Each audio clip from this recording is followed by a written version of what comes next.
सहायक प्राध्यापक हूँ नालंदा मेडिकल कॉलेज अस्पताल में, और ENT क्लिनिक है हमारा ये बोरिंग रोड।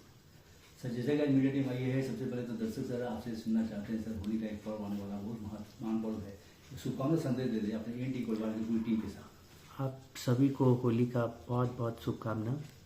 ये होली जो है हर्षोल्लास रंगों का पर्व है, इसे आप पूरे रंगीन के साथ मनाएं। बात करते हैं सर इस सब्जेक्ट में, बात करते हैं जिससे इस लोगों में आज गले का समस्या होती है, थ्रोट कैंसर बहुत ज़्यादा फैला हुआ है। अगर देखा जाए तो ठंडा गर्म को बहुत सारे असर लोगों पर पड़ता है। क्या कुछ कहना चाहेंगे सर, क्या कुछ है? थ्रोट कैंसर ठंडा गर्म एलर्जी के प्रॉब्लम से तो उतना नहीं, लेकिन अगर उसके साथ अगर आप तंबाकू का सेवन कर रहे हैं या अल्कोहल का सेवन कर रहे हैं तो उसके सेवन से आपको कैंसर, गले की कैंसर, मुंह का कैंसर होने की संभावना बढ़ जाती है। तो उसमें यही है कि आप कम से कम इन चीज़ों का प्रयोग करें या ना करें, ठीक है। तंबाकू का सेवन और अल्कोहल का सेवन ना करें। जिस तरह से लोगों में आम समस्या होती है सर, आज भी लोग गले जो इस तरह से पता चलता है कि बात करते करते आवाज़ चिल्लाते चिल्लाते उन लोग की आवाज़ बन जाती है, क्या ये सर वाकई में एक इन्फेक्शन है या फिर कुछ और भी डिजीज है?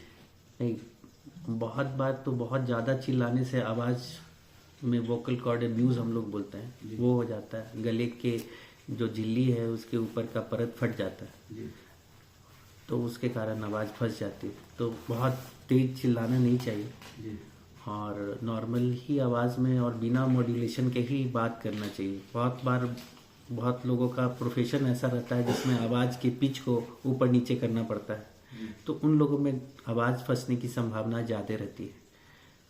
तो उनसे कोशिश रहेगा कि एक तो वो गला फंसे ना, इसके लिए हमेशा पानी पीते रहें, हाइड्रेशन मेंटेन करें। चाय कॉफ़ी कम पिएं, क्योंकि जब भी हम लोग चाय और कॉफ़ी पीते हैं उसमें कैफीन की मात्रा बहुत रहती है। तो चाय और कॉफ़ी से भी ये समस्या खड़ी होती है? हाँ, क्योंकि चाय और कॉफ़ी के कारण नहीं होती समस्या होती है कि जब चाय और कॉफ़ी का सेवन करते हैं उसमें कैफीन रहता है, तो उससे पानी की कमी होती है। तो कोशिश करें कि जब चाय कॉफ़ी या तो कम लें, या जब भी लें तो उसके साथ पहले पानी का 1-2 गिलास पी लें, 1 गिलास पी लें पानी। तो जब गले में आपकी बॉडी का हाइड्रेशन रहेगा तो गले का जो वोकल कॉर्ड बोलते हैं उसका भी हाइड्रेशन रहेगा, तो वो सूखेगा नहीं। जब मॉइस्ट रहेगा तो उसमें इंजरी होने की संभावना एकदम कम रहेगी।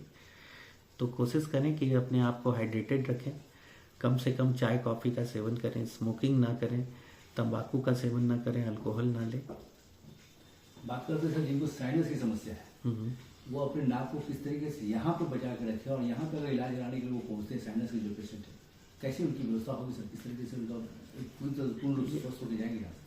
साइनस तो नॉर्मल सभी लोगों को प्रेजेंट रहता है, लेकिन उसकी समस्या में साइनोसाइटिस होती है। उसमें मतलब इन्फेक्शन या इन्फ्लामेशन हो जाता है। इन्फ्लामेशन मोस्टली जो स्टार्ट होता है, अभी तो हम लोग जान रहे हैं कि पटना का शहर एक इंडिया का सबसे वायु प्रदूषण में ऊपर ही रहता है रैंक।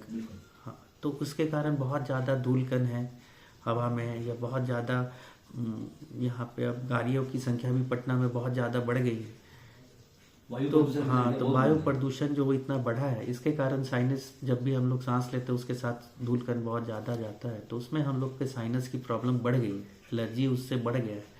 तो जब भी ये तो कोशिश करें कि बाहर निकले तो मास्क लगा लें। मास्क लगाएंगे तो वो फिल्टर करके फिर हमारे सांसों में पहुंचेगा। दूसरा है कि जिनको साइनस की प्रॉब्लम होती है, वो हम लोग नाक की धुलाई करते थे पहले, जल नीति बोलते हैं, वो अभी एलोपैथ में भी है, उसके लिए वॉश आता है वो, लेकिन डॉक्टर के प्रिस्क्रिप्शन पे ही लें, क्योंकि हम लोग बहुत बार हर चीज़ को साइनस से रिलेटेड कर देते हैं, तो वैसे नहीं लेना चाहिए। लेकिन अगर जब भी अगर ज़्यादा दिक्कत हो रही है, नाक में प्रॉब्लम है, साइनस बढ़ रहा है या नाक में ब्लॉकेज है, एलर्जी है, तो एक बार अपने डॉक्टर से, ENT के डॉक्टर से कंसल्ट कराएं। और व्यवस्था की बात करें सर, तो यहाँ पे मरीजों की किस तरह की व्यवस्था है सर, जिसमें मरीज यहाँ पे पूर्ण रूप से अपने ENT का कान से प्रॉब्लम हो, नाक से प्रॉब्लम हो, गले से प्रॉब्लम हो, किस तरह की व्यवस्था है सर यहाँ? नाक कान गला तीनों का अभी आपको कंसल्टेशन मिलेगा, इसमें आपको सारी सुविधाएं हैं। तो उनको अब ये सोचना नहीं पड़ेगा कि हमें किसी दूसरे रेफर करना पड़ेगा, दूसरी जगह जाना पड़ेगा, यहाँ पे पूर्ण रूप से उनके लिए पूरी व्यवस्था है। हाँ, व्यवस्था है सर। क्या कुछ है उनको असहाय लोगों के लिए, निर्धन लोगों के लिए जो पूरी तरह से असहाय निर्धन है, जो यहाँ पे अपना इलाज कराना चाहते हैं लेकिन उनको कोई मार्गदर्शन नहीं मिल पा रहा, सर आपके यहाँ क्या कुछ योजना है उन लोगों की? नहीं, अगर असहाय निर्धन है तो उनके लिए तो सरकार ने बहुत तरह का योजनाएं प्रदान की है, जिसमें एक प्रधानमंत्री का योजना है, आयुष्मान भारत योजना। तो हम लोग तो सरकारी अस्पताल से भी जुड़े हुए हैं, तो जो लोग भी ऐसे असहाय निर्धन है वो डायरेक्ट वहाँ पे आए और हमसे जो भी हो सकता है उनका सेवा कर सकते हैं आयुष्मान कार्ड के हाँ, आयुष्मान कार्ड के थ्रू। ठीक है। और यहाँ पे आयुष्मान वाले जो पेशेंट है उनको भी आयुष्मान के थ्रू फ्री में देखा जाएगा, कोई दिक्कत नहीं है। मतलब लोगों को, पेशेंट को यहाँ पे भी आयुष्मान कार्ड लेके आयुष्मान आके दिखा सकते हैं। हाँ सर, क्या कुछ कहना चाहेंगे सर? यहाँ का एड्रेस, यहाँ का कॉन्टेक्ट नंबर साथ में लीजिए। यहाँ का एड्रेस रामकृष्ण पथ, नॉर्थ एसकेपुरी, बादल अपार्टमेंट, ENT क्लिनिक है। और समस्या आ जाती है सर, अभी देखा जाए एक समस्या और भी छूट गई सर, वो एक समस्या आ जाती है कानों में।